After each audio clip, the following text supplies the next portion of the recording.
नमस्कार मित्रांनो. आज मी तुम्हाला अशा एक गंभीर समस्येबद्दल सांगण्यासाठी बोलतोय, जी सध्या सावित्रीबाई फुले पुणे विद्यापीठातील हजारो विद्यार्थ्यांसमोर उभी आहे. ती समस्या म्हणजे पी-आर-एन व्हॅलिडिटी एक्सपायर्ड.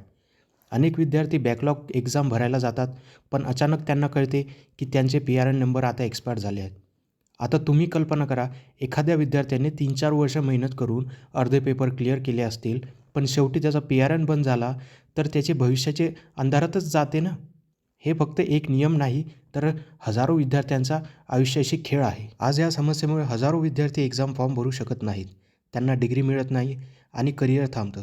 कोणाची नोकरी अडते, कोणाचं हायर एज्युकेशनचे प्लॅन अडतात आणि कोणाचं कंप्लीट करिअर थांबते.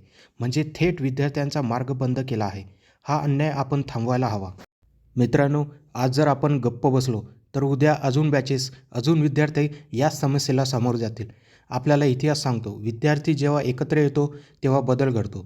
आपण जर मोठ्या संख्येने परीक्षा विभागासमोर गेलो, आपला आवाज एकत्र दिला, तर विद्यापीठाला निर्णय घ्यावाच लागेल. हा लढा कोणत्या व्यक्तिगत फायद्यासाठी नाही, हा लढा प्रत्येक विद्यार्थ्याच्या भविष्यासाठी आहे. लक्षात ठेवा, एक विद्यार्थी दुर्लक्षित होतो, पण हजारो विद्यार्थी एकत्र आले तर इतिहास घडतो. म्हणूनच मित्रांनो, आपण सर्व विद्यार्थी उद्या एक्झाम डिपार्टमेंटकडे जाणार आहोत. ठिकाण: सावित्रीबाई फुले पुणे विद्यापीठ, परीक्षा विभाग. वेळ: सकाळी उद्या 10 वाजता. आपण शांततेत पण ठामपणे आपला आवाज मांडणार आहोत. आपल्या मागण्या: पी-आर-एन व्हॅलिडिटी वाढवावी, पी-आर-एन एक्सपायर्ड विद्यार्थ्यांना स्पेशल चान्स द्यावा, विद्यार्थी हक्काचं शिक्षण पूर्ण करू शकतील अशी सुविधा द्यावी. या मागण्या योग्य आहेत, म्हणूनच आपण एकत्र राहून त्यापुढे मांडणार आहोत. मित्रांनो, उद्या तुमची उपस्थिती खूप महत्त्वाची आहे. तुमचं एक पाऊल म्हणजे बदल. तुमची उपस्थिती म्हणजे ताकद. विद्यार्थी जागा झाला की क्रांती घडते.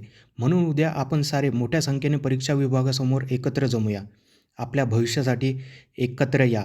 हक्क मिळवा, लढा द्या आणि न्याय मिळवा.